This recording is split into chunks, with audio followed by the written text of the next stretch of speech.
years experience.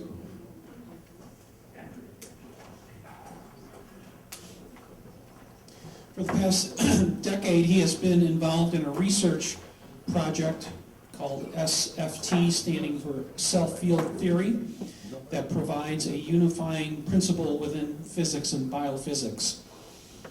SFT is also applicable to the Shroud of Turin in that it enables a more physical knowledge of atomic orbitals as actual orbits rather than the probabilistic information of quantum theory. Perhaps the most useful addition to Shroud research is in the area of biophotonics and coherence, where the reason behind the Shroud image becomes less enigmatic than classical understanding of biology and optics. Tony Fleming. Thanks very much, Derek. Is that okay? You can hear me? Yes. Okay. That is a book that was published about 2011. It's mathematical physics, and it's about my work in solving the motions of the electron in the hydrogen atom. And for those of you who know your quantum theory, that was the one that people such as Heisenberg, Schrodinger, etc. all looked at to get a feel for how to solve the problem using quantum physics. Or not quantum physics, quantum mathematics, quantum theory.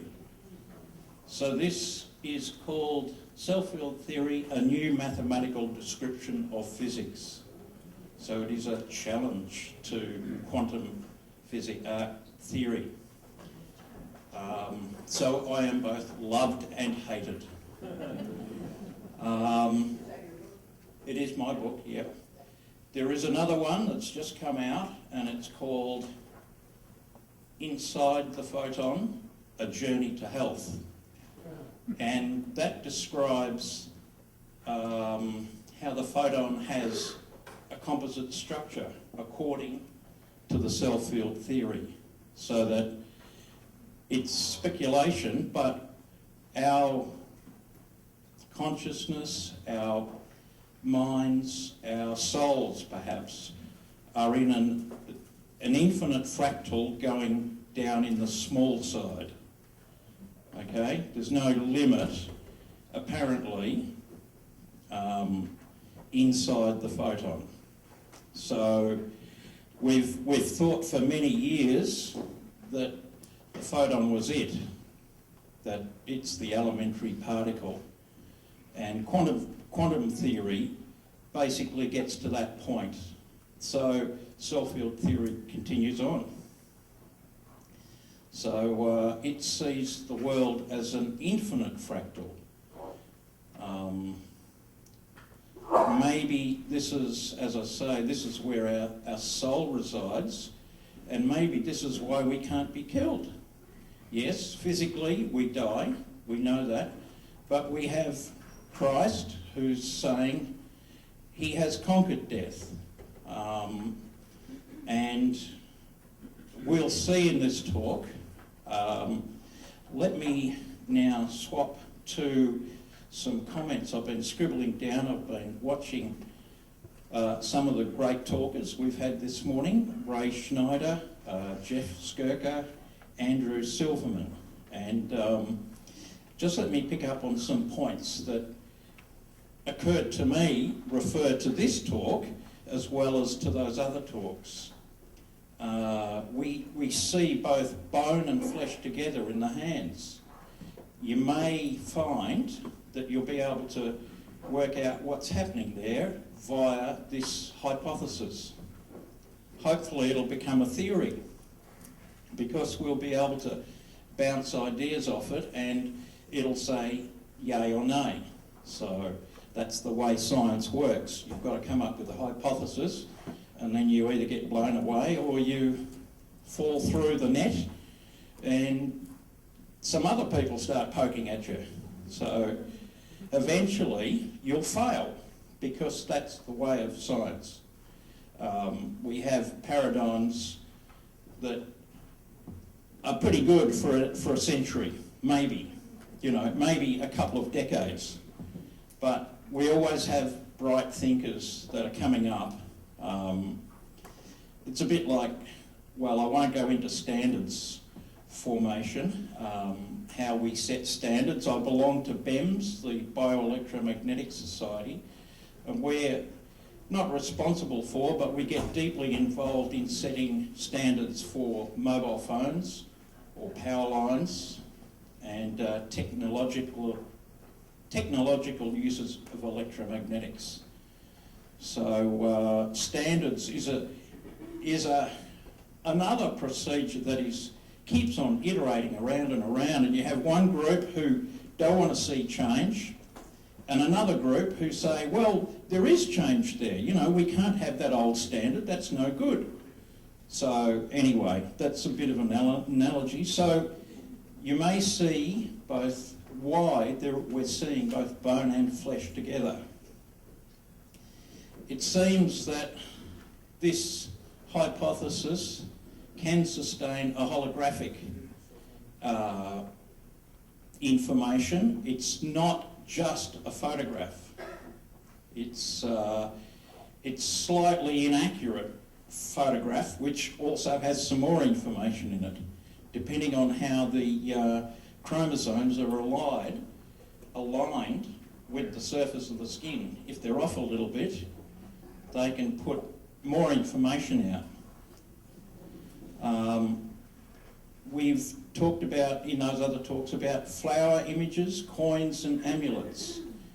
If there is a light coming from within the body, then you can see how those images might occur. They form a silhouette pattern, if you like. It's room for further investigation. We spoke about, is it a unique, miraculous thing? It obviously doesn't happen to each and every one of us, not that we know of so far. There was Lazarus, and I think there are other resurrections in the Bible, and of course Christ himself. And he said that he had a power over death, and we're talking about a higher power, a higher power. So I'll leave that for there, except I just wanted to mention there is a wonderful artist from about the 14th century, somewhere around about Hieronymus Bosch, I think his name is, and The Ascent of the Blessed. I think that's the name of it. And it's a tunnel of light through which these souls are rising up to a light source. And it's a prophetic painting. It really is quite... He must have... he was a strange character, an oddball, and, that's probably what we need for this type of work, to tell you the truth. All right, so let's get on to the main elements of the hypothesis. We have electromagnetic or photons in the UV range emitted by DNA inside all the cells of Christ's body. The photons from the cells of Christ's epidermis impact the shroud. There's all the cells of Christ's body are firing, and we'll see how that is not a natural thing to do, but the ones on the skin we'll call it firing, and we'll come and have a look at that a bit later on, so that we have this UV coming from within the body and it is impacting the shroud. And many of these UV photons, they may be absorbed by melanin. Melanin is inside the epidermis of the fibres of the shroud. So we've got two different epidermises here. We've got Christ's epidermis, his skin, and we've got the cellular structure of the plant, the biological structure of the plant, which has its own epidermis. And inside that, we have melanocytes. which are pushed up towards the surface of the skin of the plant, and that can cause the coloration that we see. Okay, so depending on the flux of the photons, the phase, the frequency of these photons, this causes a variable degree of colorization. We don't get a different colour, but the number of pixels, if you like. And we have to think in those terms because this is quantum-like, so that we are getting melanin little globules that are getting poked up towards the surface of the plant. So if there's enough flux, first of all they get turned on, and then if there's quite a lot over a certain area, then we will get a deeper intensity, I think that's the term, luminescence. We'll come across luminescence in a while. Okay, so we get an intensity that varies with the distance from the body of the shroud. It's a near field, so possibly the intensity is inversely proportional to distance and not a square, an inverse square.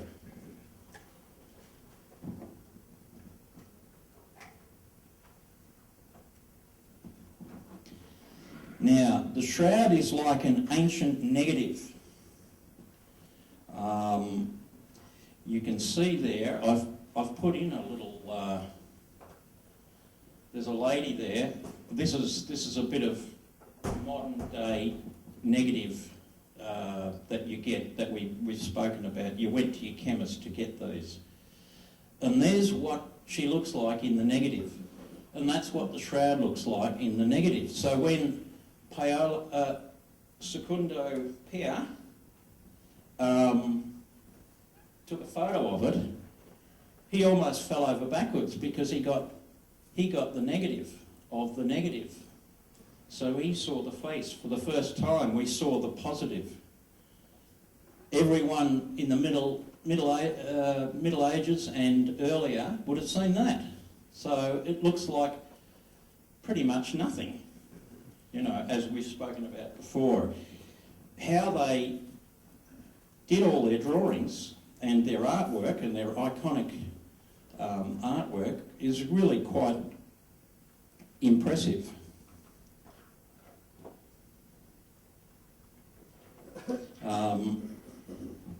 He took the first headshot, and since then we've discovered, you know, that the positive image applies to the whole shroud. So there is a dorsal side and a ventral side. Okay. So we come to a statement of the biophotonics hypothesis. So what we're saying is that there are two synergistic bioeffects involving UV. UV comes from inside Christ's body, and then secondly, that UV interacts within the surface of the shroud. So now we come to the bit where Donald Rumsfeld gets involved here, because we have what we know and we have what we don't know. And what we know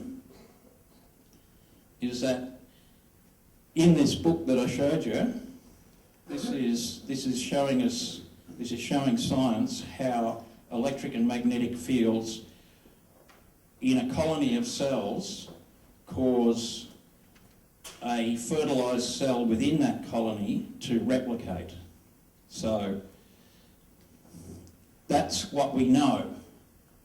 And within the human body at any time, there's possibly millions of cells that are dying, and there are millions of other cells that are replicating. So there's this equilibrium going on.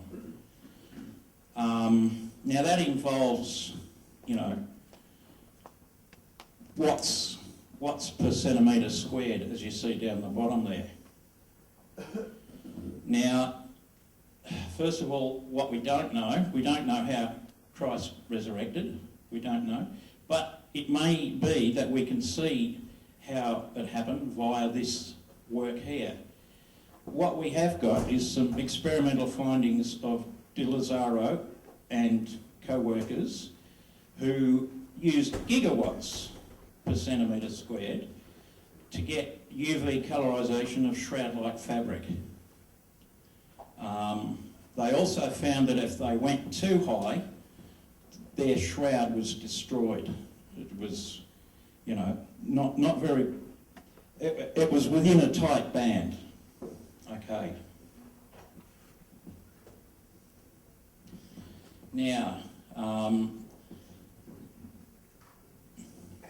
in 1988, we saw that that science came up with the result that the shroud appeared to be a medieval fraud.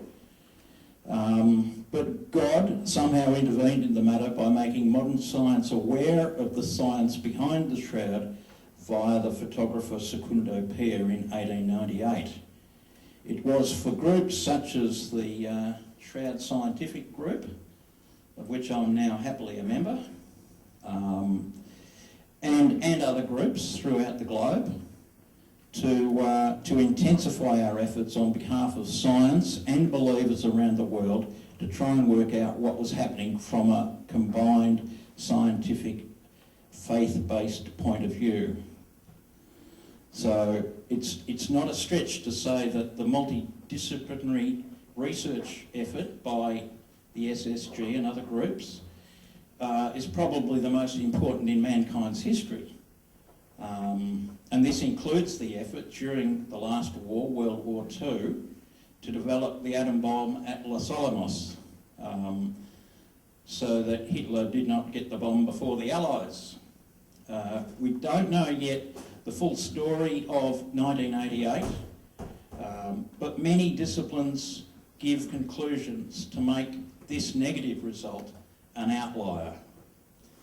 The only one amongst many others saying the shroud is real. But then, if the shroud is real, how? How does it happen? Okay. I'm going to have to hurry up, I think.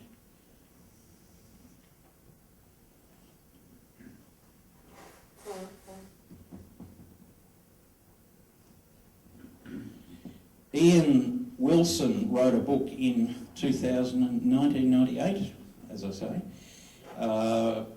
and there was a cacophony of theories about the physical origin of the shroud, how paintings could be made to look like the shroud, all sorts of ways to reproduce the shroud.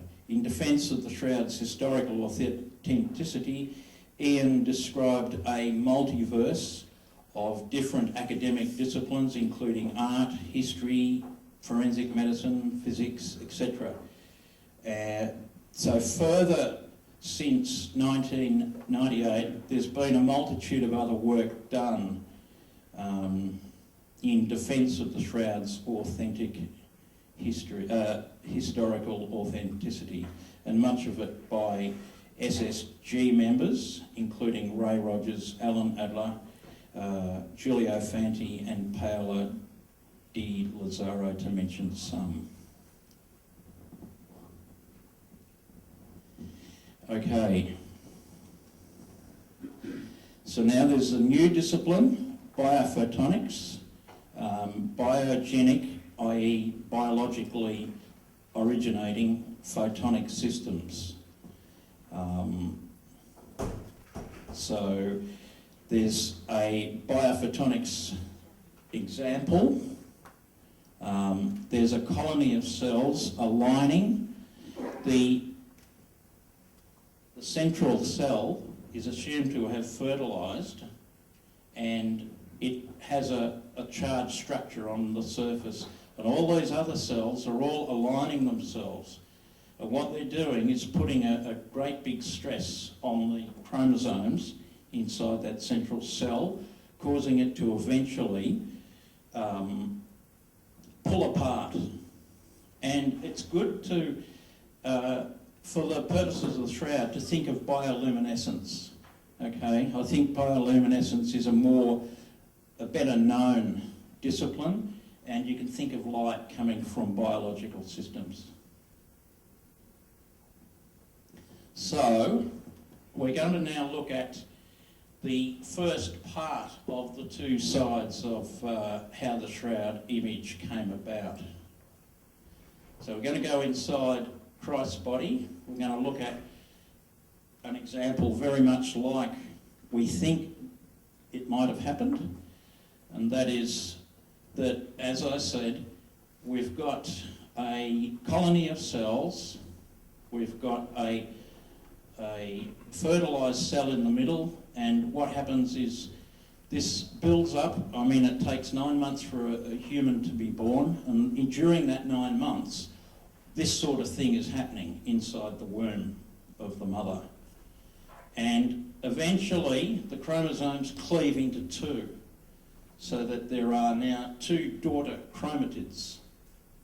And there is a cell cycle associated with that. There's also a magnetic effect, which I won't go into. You'll see on that last slide that I mentioned the dielectric constant. That's important. We'll come back to that. So this is the cell cycle. There's various parts of it, and to try and do that mathematically or theoretically is difficult. So that's the cutting edge of science at the moment. We come to the surface of the shroud now.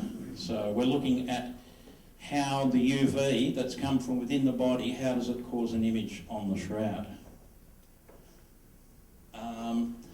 We can see that UV, we're looking at human exposure to UV now, and we're saying that UV varies. UV, the melanin response depends with geography. So those are the areas on the globe that and various colorisations. So this little bunch of beautiful little duckies show the range from white to black. What we call white, what we call black. But in fact, it's just a genetics thing. So there's no such thing as race, really. It's really just different genes. And it really just relates to the skin. Doesn't relate to anything deep down. Okay, so how does the melanin get pushed up towards the surface of the shroud? If it's happening like it happens in mammals, and remembering that we get melanin industrially from plants, and that's what we use for sunburn cream, etc. What's happening is there's a melanocyte down the bottom, and it's forming these long fingers, and they're being pushed up towards, I'm simplifying this awfully, but they're being pushed up towards the skin.